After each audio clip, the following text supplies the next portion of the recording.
at what we found. It's a big sound in a small town.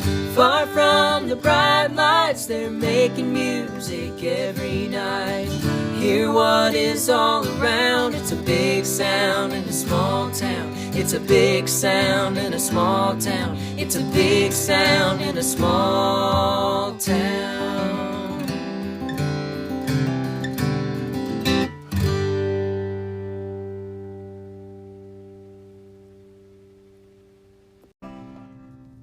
Here's Pretty Sarah from Madison County, North Carolina, from the singing of Kaz Wallen, who is no longer with us.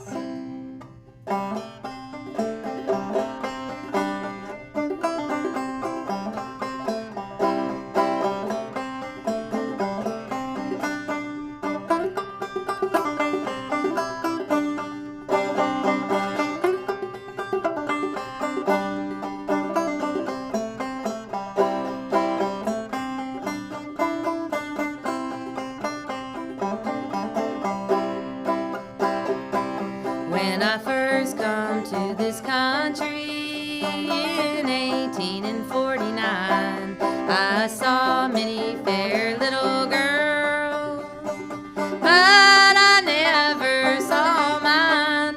I viewed all around me, I found I was quite alone, and me a poor stranger and a long way from home. Well, my true love, she won't have me, as this I understand. She wants a freeholder, and I have no land, but I could maintain her on silver and gold. And there's many other fine things that my love's house could hold. I wish I was a poet and could write some fine hand. I would write my love a letter, and she might understand, and I'd send it by the water when the islands overflow. And there's nothing of my pretty Sarah wherever she goes. I wish I was a turtle dove, had wings and could fly. I would fly to my love's lodging. Tonight I draw nigh, and in her lily white arms I would lie there all night. And I'd watch them little winders for the dawning of day. I strode through the mountains, I strode through the plains, I strove to forget her, but it was all in vain. On the banks of the Ocoee, on the mount of Cedrow, where I once loved her dearly, and I don't hate her now.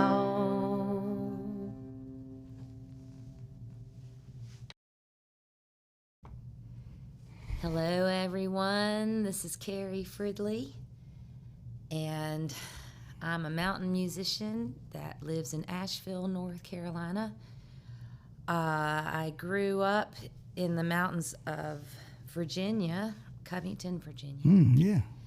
Right near West Virginia. Yes, it is. Yes, it is. It's like the closest thing. And you're glad it's not West Virginia, yes.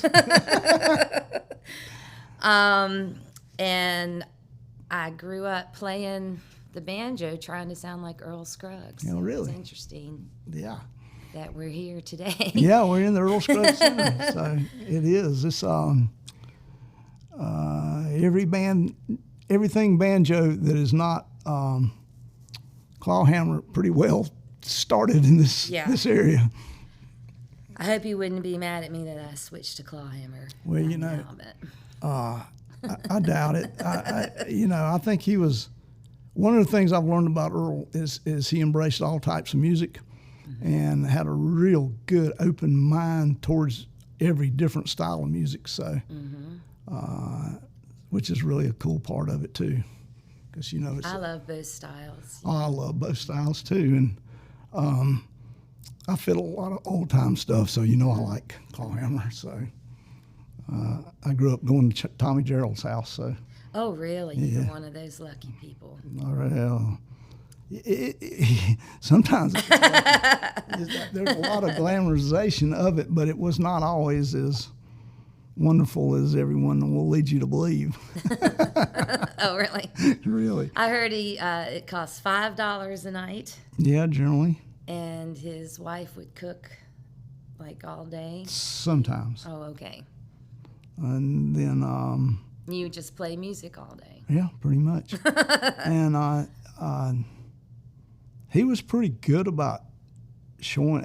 He actually was kind of like a group teacher. He somebody asked him something, then he'd show everybody how to do it, which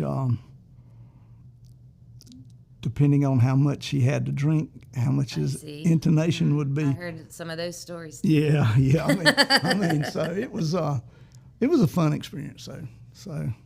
Well, that's cool. I missed all that. I was young, just like a little bit younger than those folks. Now, And then when I went to festivals and was playing old time music, I met all of them. Oh, yeah. And I was like, how did I miss this? yeah, I mean, it was. I found out kind of about it by accident, and it's just. I was trying to learn to play old time fiddle and play it in standard tuning, and I was wondering why it didn't sound right. Oh, yeah. So that's not going to work. No, that's not so were you exposed to banjo music being from Virginia? Absolutely.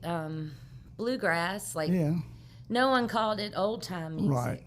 Yeah. But I think it was a mixed, they just called it all bluegrass, and Right. things developed with, Bill Monroe and everything. Right. Everybody just developed along with it in Right. the community. But we had 4th of July, it was a small enough town that we had these celebrations and the whole town Oh, would yeah, come that's cool. because that's the only thing that ever happened. Right. Yeah. But and there would be certain things that are at each one, like you have the guys with their antique cars. Oh yeah. Yeah.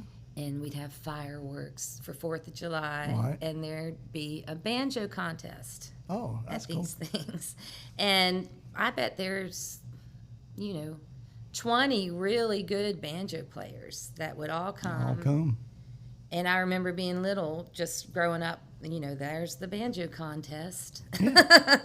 And I just thought it was normal, Did you everywhere. Did you start banjo at an early age? I was probably like 12. Wow, that is early age. Mm-hmm. Was this through? So how did it happen? Oh, okay. Good question.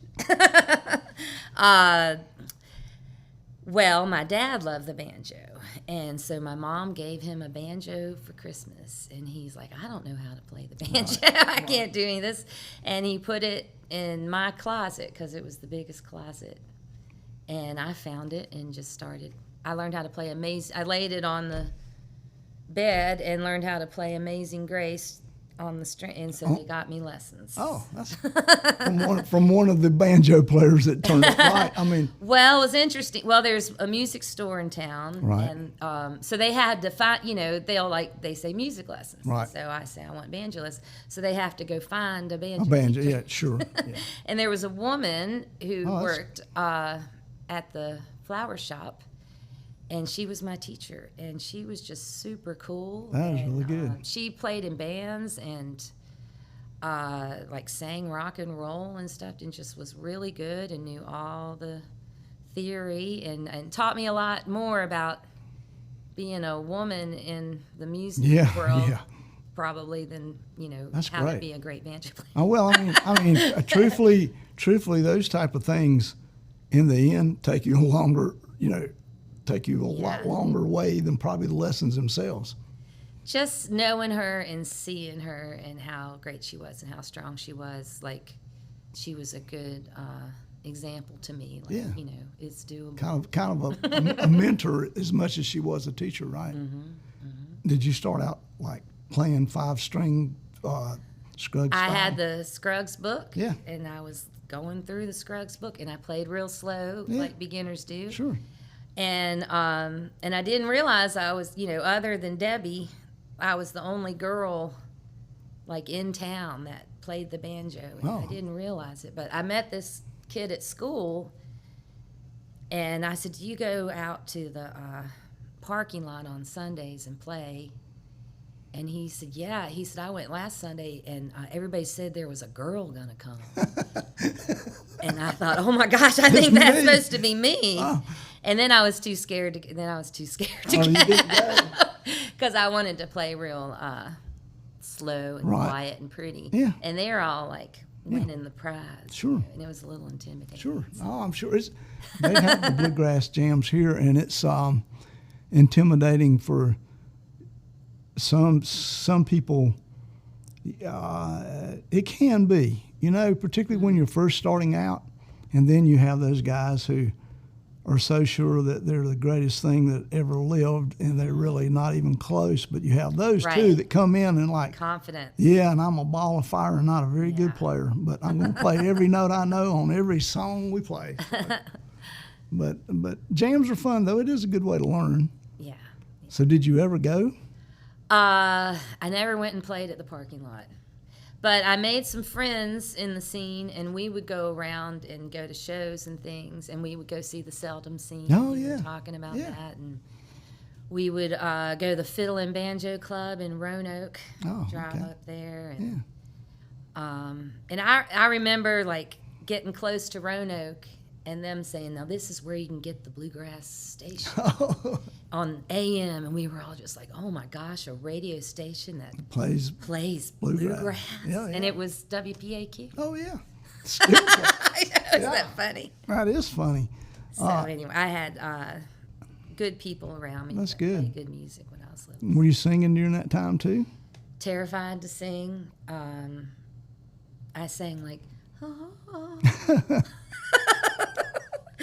and I think later in college and like learning singer-songwriter stuff, I got the courage to sing. Yeah. And I went to the Augusta Heritage Center for Contra Dance Week with my aunt who did contra dancing. And it just happened to be Old Time Week. Right. And that's when I Oh, that's when you made learned this about switch. that. And I was like, what is this? Oh, yeah. And I really was fascinated with all of that. Yeah, I mean, that is pretty fun to go to. Yeah. I mean, and they sing a lot. they sing a lot. And I had played early on in my life a lot of contra dances and square dances and flat footing, just about anything you can think of. That's the best gigs. Play the same 10 songs over and over and over. Yeah. But I mean, I think that's why there's fiddle tunes have so many different variations, and I think it comes from boredom of playing. Oh, you think so? The You square know, dances. the square dances. I think that's how it originated. You're going to play the song, and it's like, well, I've played it, you know, this way. I got to do something different because I'm tired of it. Yeah. And now, I mean, over the years, they've become really difficult and intricate. You know, I mean, really advance the art a lot of fiddling as opposed to Keeping the beat. you know. Plus, you know, one of the beautiful things about a violin and a fiddle is the same thing. This is my take on it as being a fiddler. If you're a violinist, your job is replication of what the great masters have done, the classical music. There's no improvisation in it whatsoever. And there's I don't want to take anything away from that. That is very hard to do. There's very fine players. Emulation is a great art form. And then you have fiddlers who,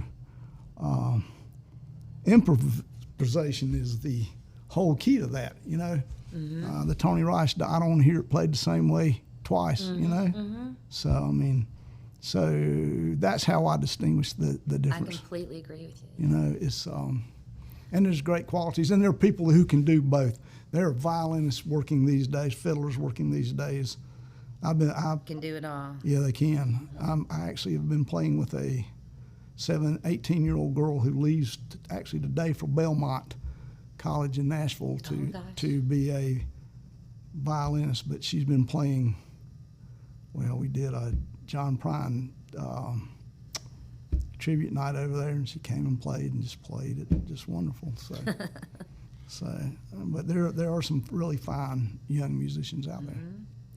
Well, I went to school for classical flute. Oh, really? Wait. So I tried doing that. Wait. How did where did the flute come in here? Here we got a banjo. High school band. High school band. Mm-hmm. I guess Just wanting to do music. I guess that even starts like middle school, right? When you start doing it, or did? Fifth grade. Fifth grade, really? Fifth grade, and I had really good band teachers, and that was like, if you were going to be a musician, right. it was joining the orchestra. Sure. I never even, the two worlds were completely. Oh, the band and the things. orchestra. No, the banjo. Oh yeah, two different things. And everything else. I agree, totally. But it was interesting. I would argue with my classical teachers because there was a lot of understanding I got from bluegrass. Sure. That they don't. Yeah, they don't. And I was like, well, everybody knows it's like this, and they're like, well, no, it's not. No, it's not. So anyway, in the end, I kind of came over to the other side. Yeah, I had a. I'll tell that story later, but okay. Yeah, not reading and playing the same thing one time almost cost me a job. I can read music, mm-hmm. but after I read it, I don't continue to read. I can pretty well store it, and of course if I go back and read it, then maybe I'm not playing some of the notes that I originally had played when I read it, but they work. So I'm the same way. I've been in trouble for that too. Yeah, reading is a good. Reading, though, the best part about learning music in a formal stage is being able to read music. You won't ever have to do it again much once you get out playing, but it's still a great skill to pick up. Everybody using the same system and being able to talk about it. Yeah, that's really. It is, and it works in any language. I mean, you lay out musical notation. And then there's simplified versions than just what's on the staff too these days when you have number systems and stuff. But still, all that is a universal language, just like music. But you don't really have to. You can play with musicians from anywhere and just lay out the sheet music, and you don't have to speak the same language, which is beautiful. It's pretty amazing. Yeah, it is. One of the things that people miss that aren't musicians in life. Yeah. So you go to college to be a flautist? Yeah, flutist or flautist. Yeah, I don't know which it is. Acceptable. So did you listen to? I don't guess you listen to like Jethro Tull and stuff. Oh yeah, that's cool. Of course I did. One of the reasons I couldn't be a flautist is because I can't flutter tongue. Really? I can't. You know how, and I can't speak Spanish either because I can't roll my arms. Right. I'm a harmonica player, so I learned how to do that. Oh, I could probably play flute. It sounds really well, and Jethro Tull will do that sometimes, and so I can't even play Jethro Tull. That's funny. But obviously, you could play at a really high level. I mean, you went to college to do it. Yep, and it was really invaluable is the word I was looking for, and all that practicing. I mean, and I learned that I would rather play music socially than be in a practice room for 5 hours a day. Yeah, and some people like it. Some people do. And I was like, what's wrong with me? Why can't I be a classical flutist? But now I think it's because I'm a fireside musician. Yeah, well, I like hanging out. Sure, and there's and it's a totally different. I'm good with people too. Like I can read the crowd, and I can entertain, and I think play with others, and listen, and yeah. And the entertainment part is something that in classical music has little value. Right. They say stop entertaining over there. Exactly. I mean basically they do. I mean, you know, it's Yes. like so. And I really enjoyed the choral stuff I did. That was like fun. I sang in the chorus and took voice lessons, and I really learned a lot listening and harmonizing. Harmony is another part of music that is beautiful, and another reason to choose a instrument other than a flute, a violin, is that you do get to use the human voice. And to me, one of the really defining differences in what I consider good bands a lot of times is harmony singing. I mean, harmony singing that's as beautiful natural music as there is in the world. Oh yeah. I mean, plus singing harmonies is as big a skill as being a lead singer, maybe more so. Oh yeah. I mean, I think there's probably more people good at lead singing Yeah. than there are good at oh yeah, that third harmony. oh over the years, oh yeah, it is. I mean, and you know, I will tell you that I'm pretty good at it as long as I can hear. But some people can do it. You know, I mean, if it's loud and I don't have good monitors, I can drift. You know, but then I play with people who They just know where it is. they can always get it. Doesn't matter what kind of distraction's going on. They always. And That's cool. I always try to play with musicians better than I am. That's smart. That'll make it better. Yeah, it does. I mean, you learn a lot. So. Oh, okay. Where were you doing? Where did you go to college in Virginia? Richmond. Yeah. That's cool. University of Richmond. Okay. And that was really neat. I love Richmond. I love history. Oh, Richmond's a great place Yeah. if you love history. I mean. Oh gosh, and all the changes they went through over Yeah. in 2020 was crazy. Yeah. But then I went to grad school in Greensboro, and that's what brought me down. Was this here. with music too? Yeah. Oh, so you did stay the course. Well, I switched to education Oh, okay. because I was realizing like just the practicing was Oh. making me sad. Well, yeah. And my teacher said, you can play the guitar, you can play the banjo, you're good at learning other instruments. Sure. Why don't you try music education? And you know, I didn't want to do that because I wanted to be a superstar flutist, but I've really enjoyed teaching, and I am good at playing other instruments and teaching instruments and things. So Yeah. that's what I ended up doing. That's good. But obviously, you did do it at a high level before you decided to make a switch to being, as you say, a fireside musician. Yeah. It's a great term. I Okay. love Yeah. that. I guess so. Yeah. So at some point, I guess, were you performing out doing other stuff during this time that you were going to college? Yeah, it probably wasn't until grad school that I started playing more gigs and things. I played more flute gigs, I think, in college. Like I was really into the flute. Yeah. And then in Greensboro, I met my homies. Well, there you go. And we started an old time band.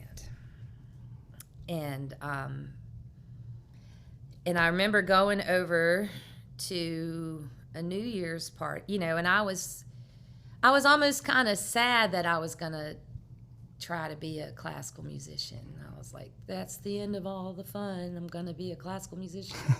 Not that that's how it is, but that's how I felt about it. And I remember going to this New Year's party with my friends in Mount Airy.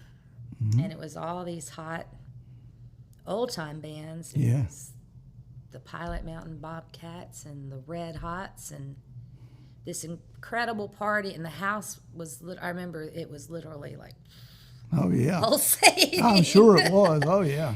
And they were all grown-ups, older people. Right. And I thought, maybe I could do this instead. And that was kind of like the night it all changed. That's great. So, yeah, that's kind of funny. So then you go back and get your banjo and decide Well, there was a little overlap. Like I worked as a high school chorus director for a year, and I was hanging out with my old time buddies, and we went to a part. You're getting the full story. I'm here. wanting the full story. That's why we do all this. afternoon. They said there's an old time party in Asheville at Peggy Seeger's house, and I was like, "You were kidding." And so we crashed the old time party at Peggy Seeger's birthday. Wow. And I met all the people that became my friends for the next 30 years, basically. Wow. And I met the Freight Hoppers at Yep. the party. Right. And they were looking for a singer. And like at that party, they said, you know, what are you doing? I said, I'm a teacher. And they said, could you come sing with us in the summer at the train station? And I said, yeah. Heck yeah, I can. And so I did it. What do you and then do? I I'm a quit my singer. job. Yeah, Yeah. I didn't go back to teaching. Yeah. And I stayed in Bryson City. Yeah. That's cool. And my parents were like, oh. Yeah, I'm sure they. I mean, the Freight Hoppers. That's a pretty good for as far We as had a good run. making a Or jump I did for with them. Mhm. making a jump to old time music I was a think it good was- jump. I'm going to say it was the right musical decision. Yeah, I saw you guys a bunch. I mean, I Oh, yeah. probably I thought for a long time, and I may still think so, that was probably the best old time string band in North Carolina. Whoa. I You know? appreciate that. I mean, We were in a good place at a good time. you were. I mean, they needed somebody, and we we were playing at the train, the Great Smoky Mountains Railway. right. And in October, we played 7 days a week, 3 days a show. Wow. I mean, 3 shows a day. Yeah. And so we were really tight. Yeah. And so that really helped us. So that's kind of where that We starts. learned the crowd, Yeah. like what songs.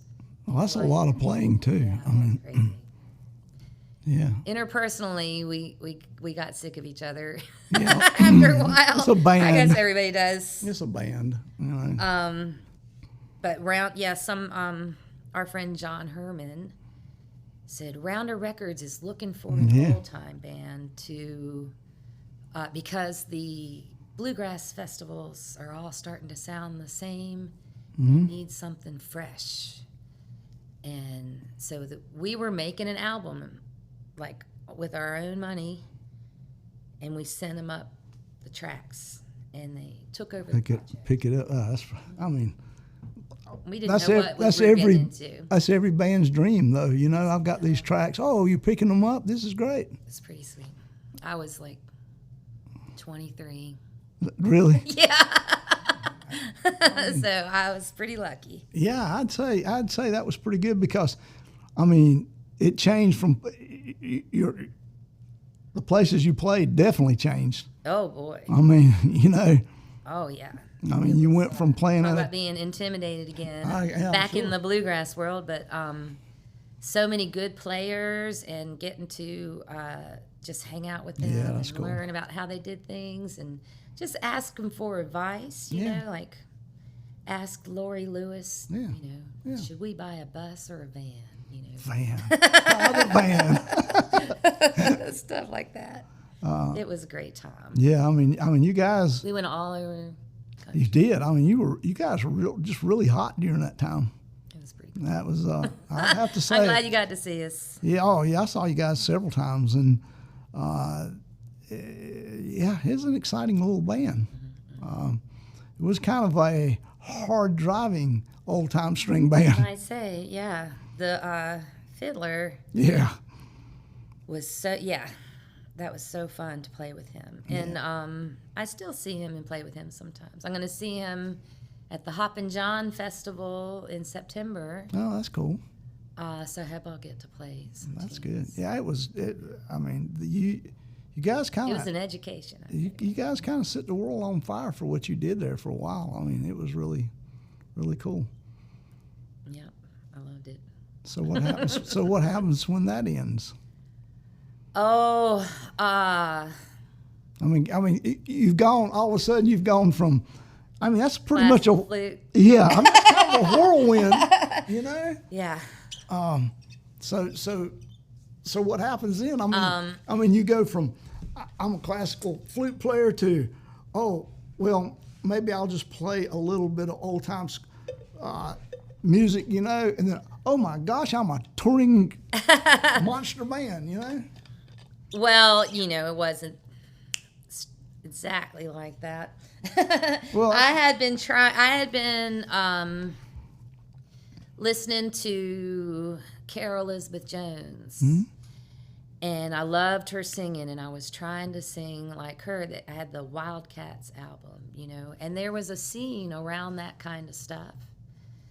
And I don't know, I've been trying to do it. And what was the other thing I was going to say?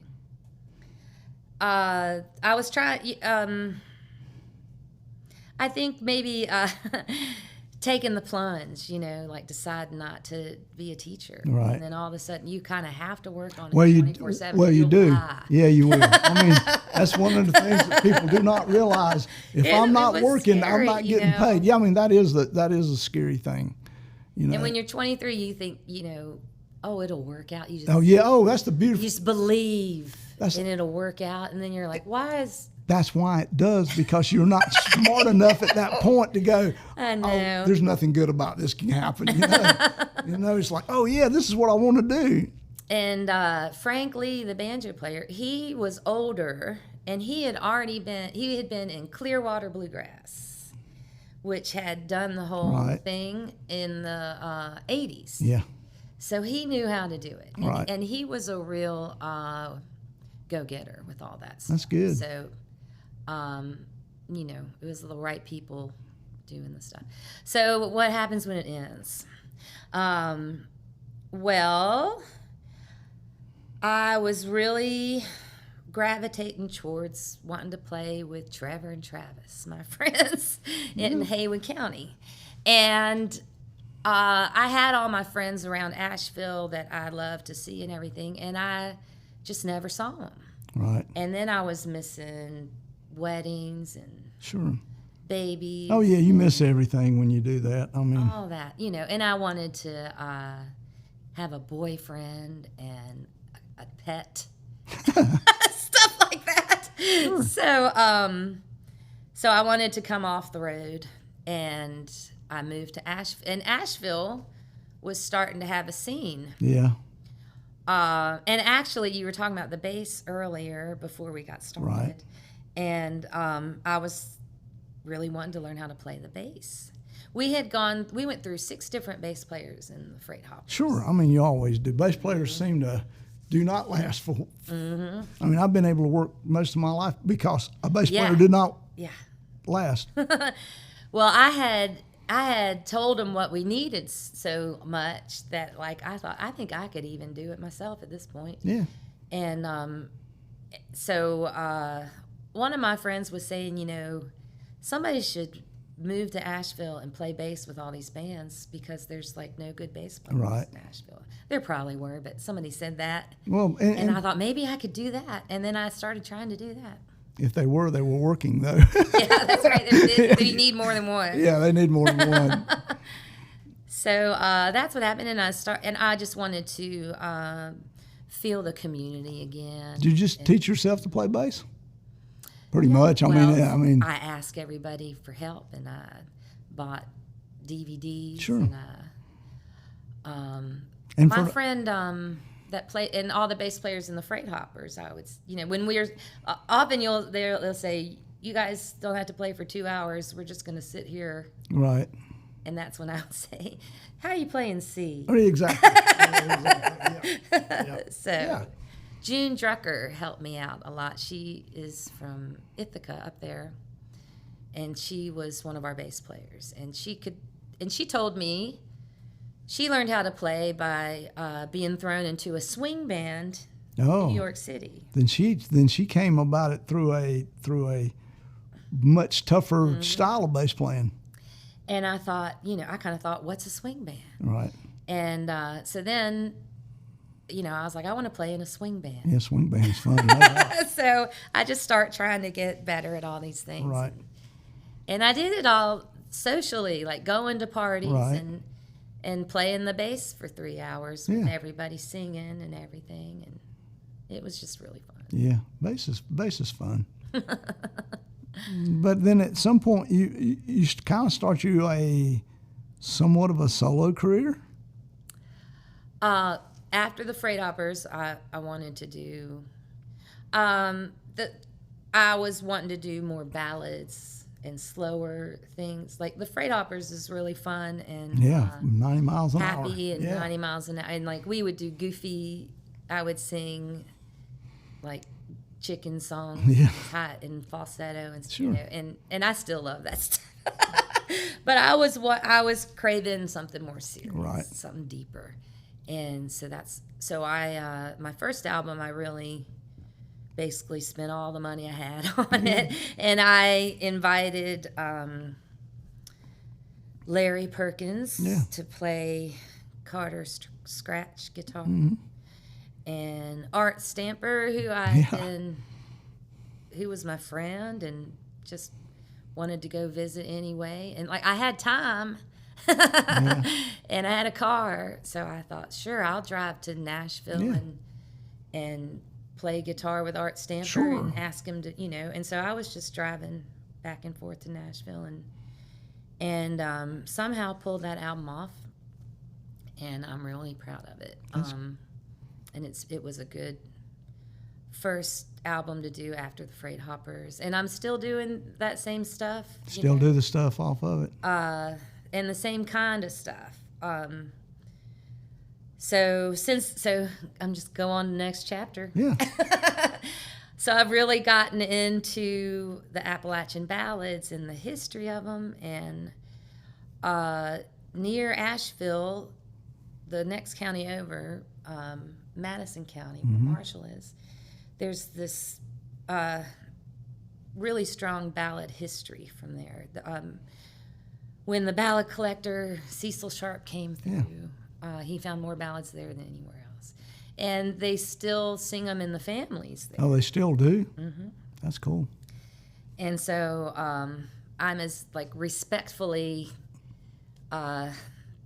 involved in that as without trying to disturb any family. You're over there doing the A.P. Carter? Oh. You over there stealing their songs? Oh, no. I'm just joking. I'm not copyrighting them like you did. Yeah.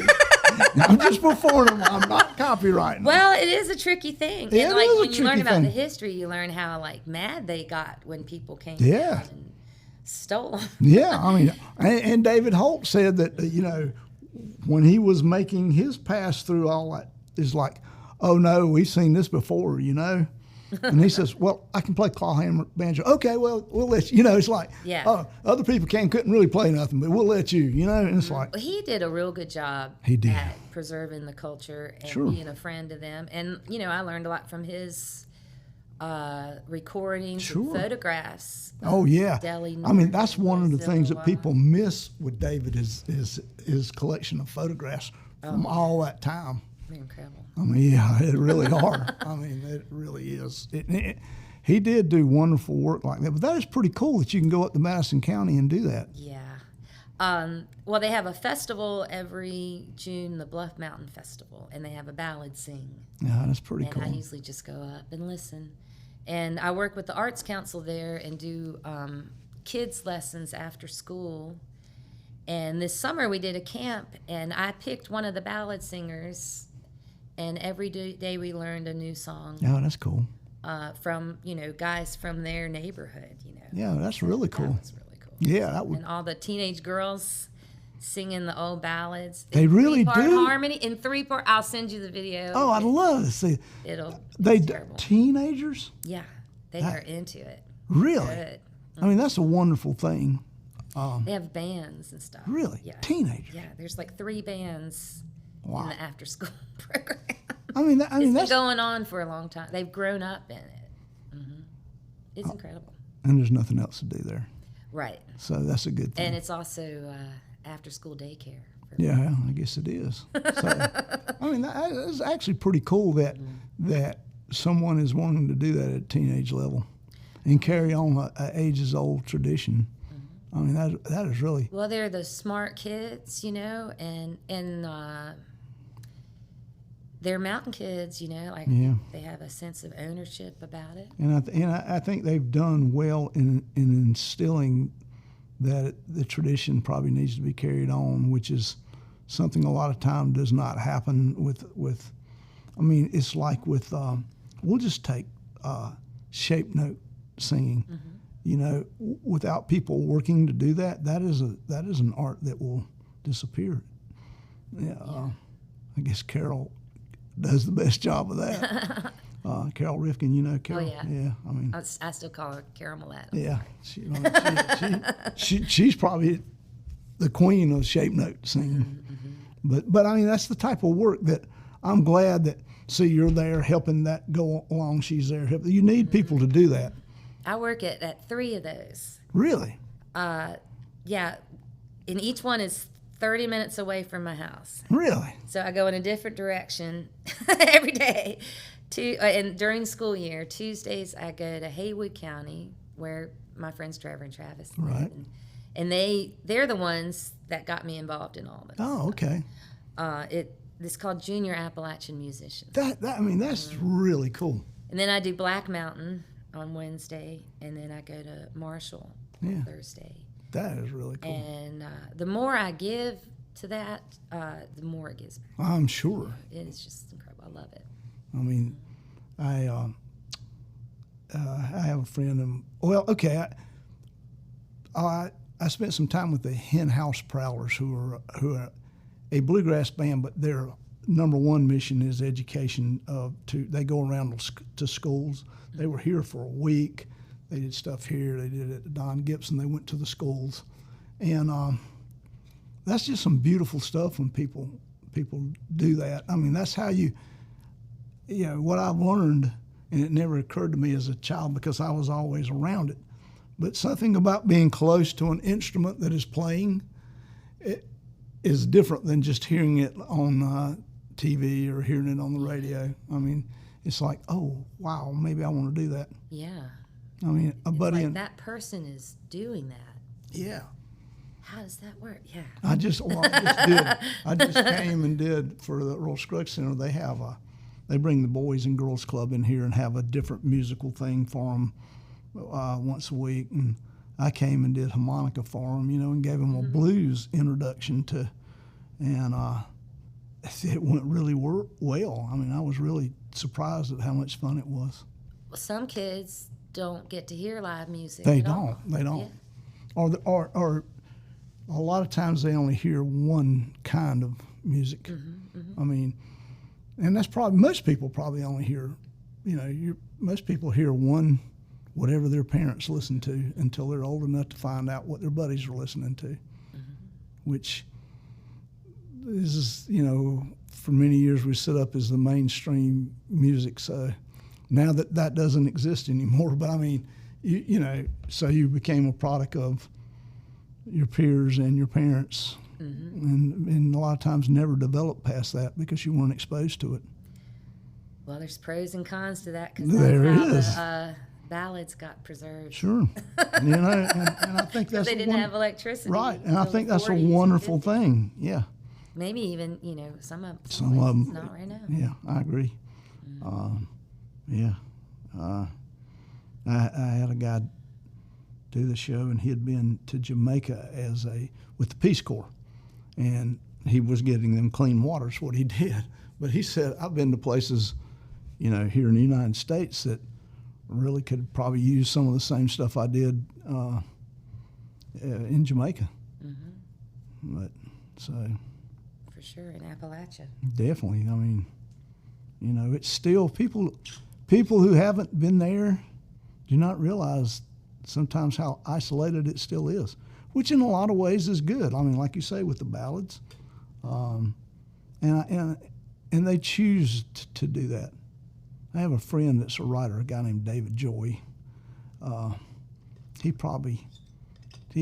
a big time writer, and he has books about, New Appalachia, and he has his finger on the pulse of it. Oh, really? There. And there's a lot. Oh, you need to. He lives, I'm going to say, maybe in Haywood County. Back in there. Yep. So and he's a really fine writer with a really big following, and he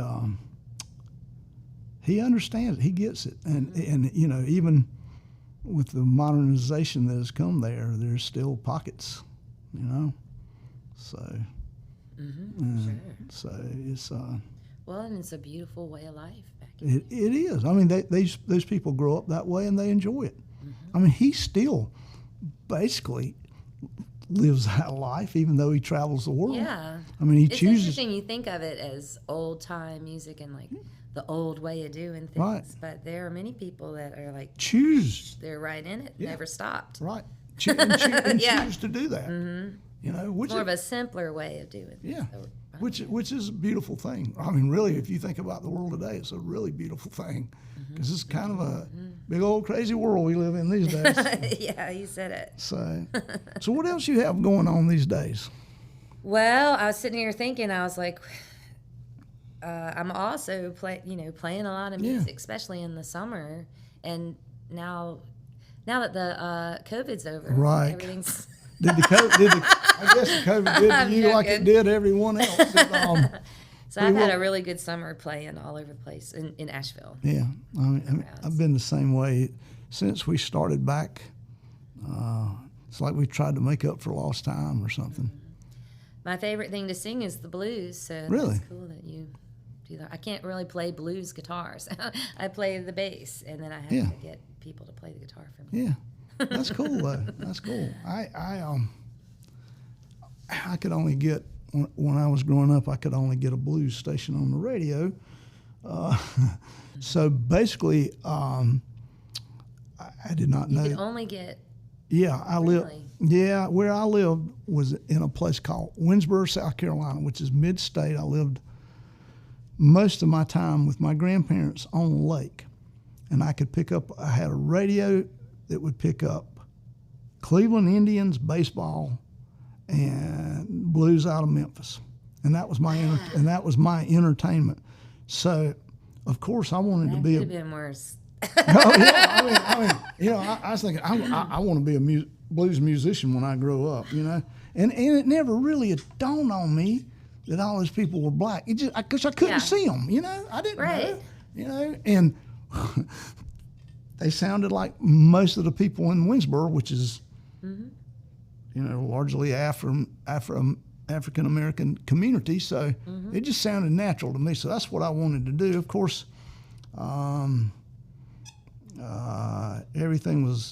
That was my life's destination till I had a cousin who had lived in New York, came back and brought me the freewheeling Bob Dylan, and it totally changed my life. So I was going to be Bob Dylan, and after that, but actually, well, at least you had a good blues foundation. Oh, and it served me well over the years because although I would go on to play every other kind of music there is, I think.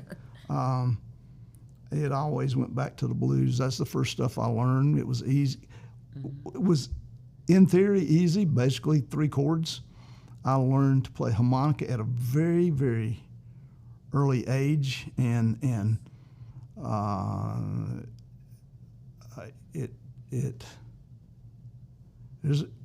when I started playing harmonica the way the blues players play it, as opposed to, say, maybe Bob Dylan or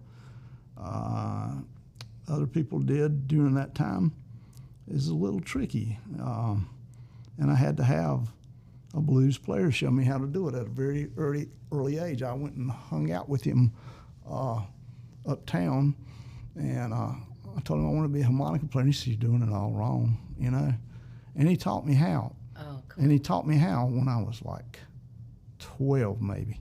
So that served me well the rest of my life. I mean, and so, I did get to be the I did get to be that blues guy, which was kind of my Pretty lucky. number one aim when I was a kid. That and Tarzan. I wanted to be Tarzan. Oh yeah. So, I was in around 2000. My friends and I had a blues band, and we had a harmonica player, and he told me all about the harmonica players that knew how to play the blues and the harmonica players that didn't know how to play it, and how you need a case with you do. however many 7 harmonica. I don't know how many. 7 works good for most jobs. You can take 12, but not very many people play in E flat much, you know.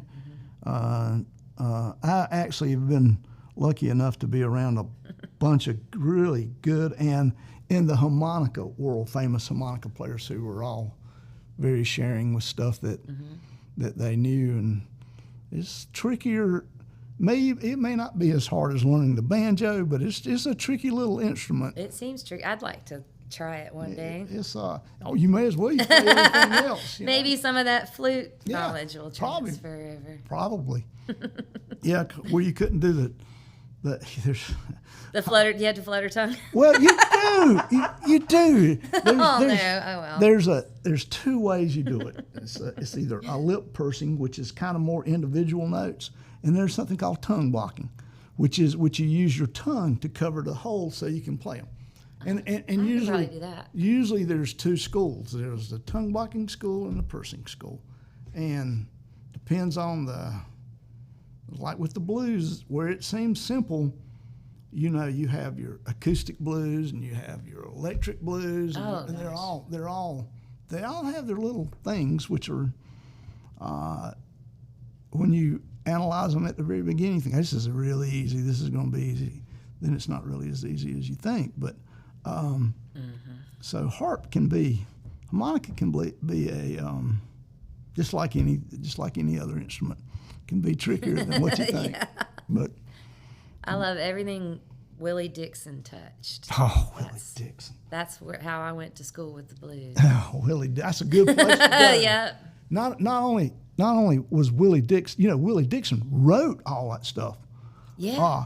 I mean, beside being the upright bass player on all that stuff, Willie Dixon wrote just about all of those hits during that time. I mean, Willie Dixon is one of my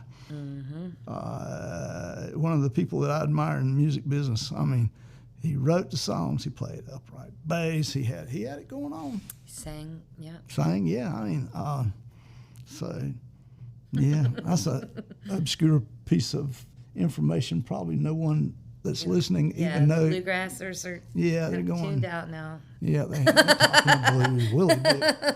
On a really cool note, before we move on, a big-time harmonica player spent time here in Shelby, a guy named Sonny Terry, who he lived in Shelby for a while. Wow. And they're actually here. They're going to do put up an exhibit to Sonny. That's cool. And I saw him play one time. Yeah, I've seen him play several times. He and Brownie. Yeah. And he had a really cool style too, which is a rhythmic style that very few people play today, and very few people ever played. And it's a really cool style. I mean, people study his style of playing. Well, I didn't realize Shelby had so many musical icons, and the Don Gibson. Sure. I was like, Don Gibson. Yeah. I didn't realize that. How about there's this town is loaded with people. The biggest disco hit ever, I Love the Nightlife. Alicia Bridges is from Shelby. Oh, wild. Patty Loveless lived here. Cool. Yeah. So there's a bunch of people working around the U.S. these days that are from here, people that play in people's band like Britney Spears. I mean, there's just there's a ton of musicians from here and still here. So it is a cool place. It's also a place that has a Don Gibson mural, an Earl Scruggs mural, records of around town of Don Gibson songs that you can push and they'll play. Oh, really? Got a stop. I need to walk around. Got a stop sign. Got a stoplight here with on top of it is a guitar. So Music City. Nice. A lot of good players here. Cool. of all types In of the music. water. Yeah, yeah. I mean, so it's a good story. What have we missed? Oh, well, I don't know. Well, since I went to Asheville, I've just done lots of different kinds of music with the bass. Yeah. Is that And what you consider yourself these days? Yeah. A bass player? Yeah. And singer. Yeah, a singer. I guess that's really what you. I mean, since you. Do you play? Yeah, do you I don't play, even want to play solos or anything. Do Like, you- I'm not trying to be You, a- do you the even? number one instrumentalist. Do you not? Do you not? Do you not? Do you ever touch your flute? Do you ever play a flute? Sometimes. That's cool. If I have to figure something out, sometimes I'll. You figure it out there.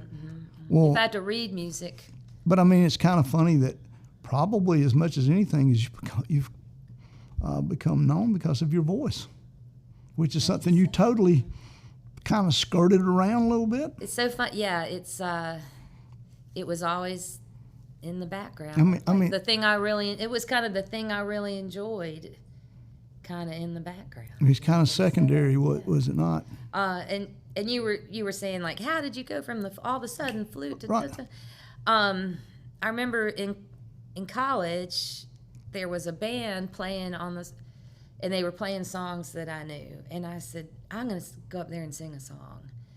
And because I had been singing with my CDs and stuff, and I went up there and sang a song, and all my classical music friends were like, and they said, that's what you should do. I mean, we skirted And I around thought, this. what?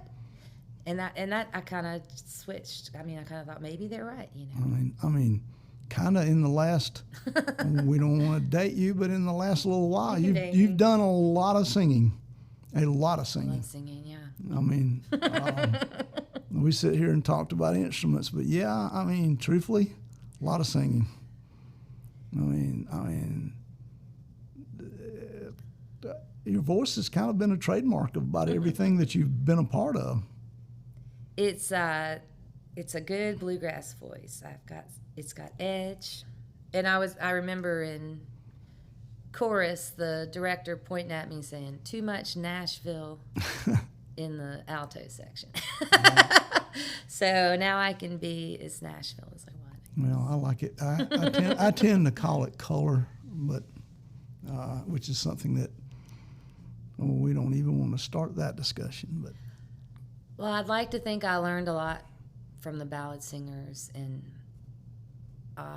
singing full, like with your full voice and resonating in your environment, Right. you know, and finding your I tell my students, like, don't try to sing like other people. You know, Right. of course I tried to sing like Carol Elizabeth Sure. Jones. I tried to sing like Patsy Cline. sure, But ultimately, you want to just find your natural voice and then put the air behind it. and then find someone to help you with keys. I mean, so many people hear a record and I'm singing it in that key, and trust me, you can sing that song, but maybe you need to change the key. Yeah. You know? I mean, and I think a lot of people. Everybody's voice is different. It is, and I think the best guidance as a vocalist someone can ever give you, because you know you don't have this because you were an instrumentalist before, but singers a lot of times are clueless about. They can sing, but they don't know what key. They're just naturally doing it. Yeah, and they can't even sometimes count themselves. You come in on the wrong count, on the wrong beat, and stuff. So I think the biggest thing I ever tell singers is find the key that works for you. Just because on the record it was in the key of A, and you can sing it there, it still may not be. You aren't Vince Gill. You probably need to drop it. You know. Yeah. You know. So. That's true. You got That's hard dates to figure out. You got dates coming up I you was want to scared plug? you were going to ask me about that. Let's see. All right, I'll tell you what, let's do rather than that. How do they find your information? That's a better question. Yeah. CaryFridleyMusic.com. All right. And my calendar's all up to date. Okay. And I've got everything. Like if I'm playing bass with some Right. band, that's up there too. Everything, all the different combinations you do, you put up there. Mm-hmm. That's good. The blues band I'm playing with, did you have Jason Crackle come? Yeah, I know Jason. Yeah, yeah.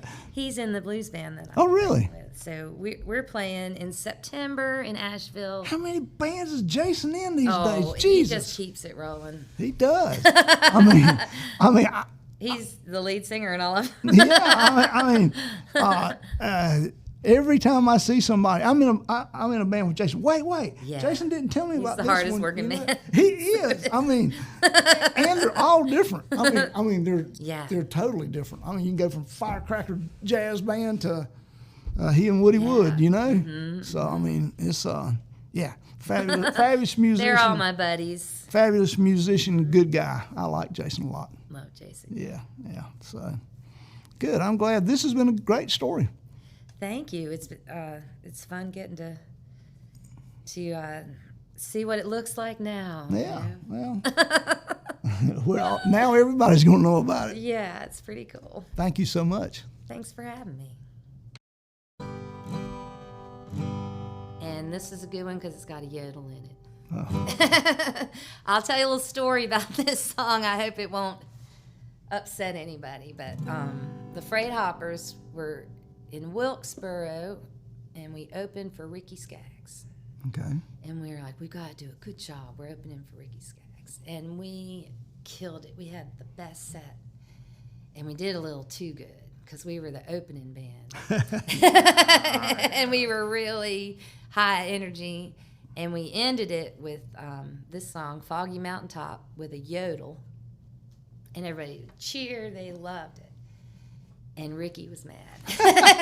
He went Ricky's always mad, so. And he said, he got on the mic. He said, "Now we're going to do some real bluegrass." and he plays the song, and it sounds great.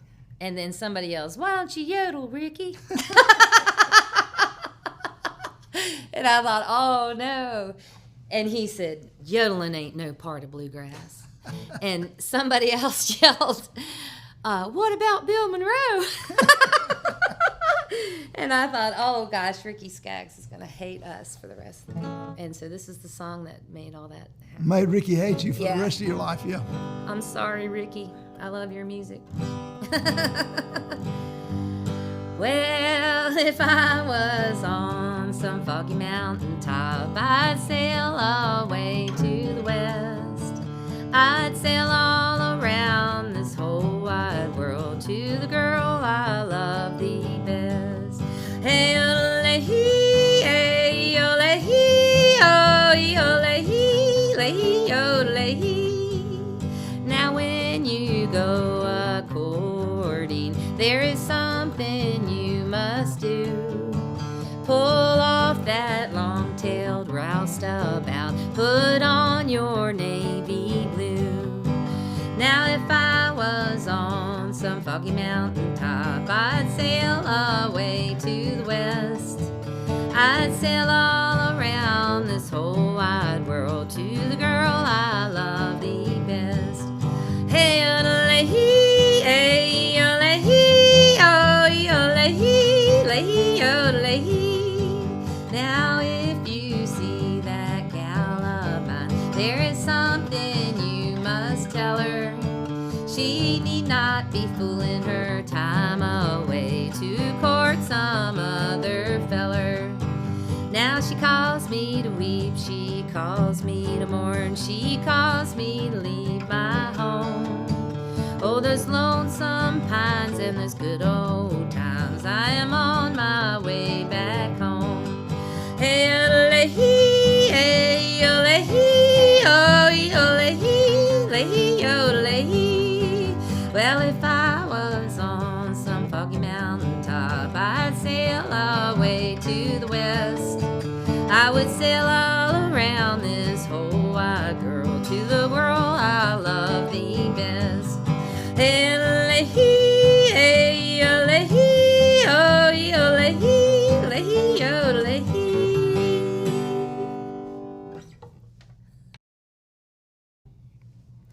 This is one of my originals. It's called Fare You Well. and it's really sad, so I'm sorry. It's going to be sad, but I hope you like it.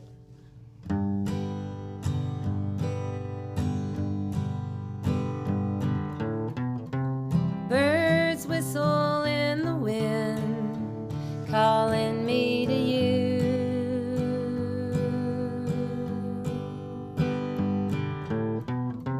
It's always bitter in the end when your love was true.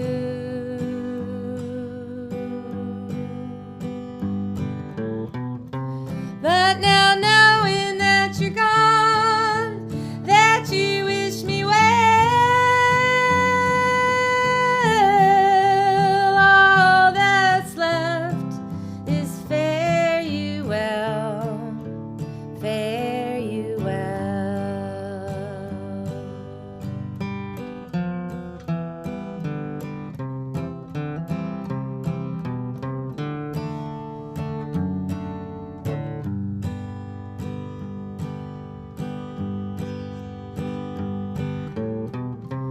Take this ribbon from my hair to remind you of me.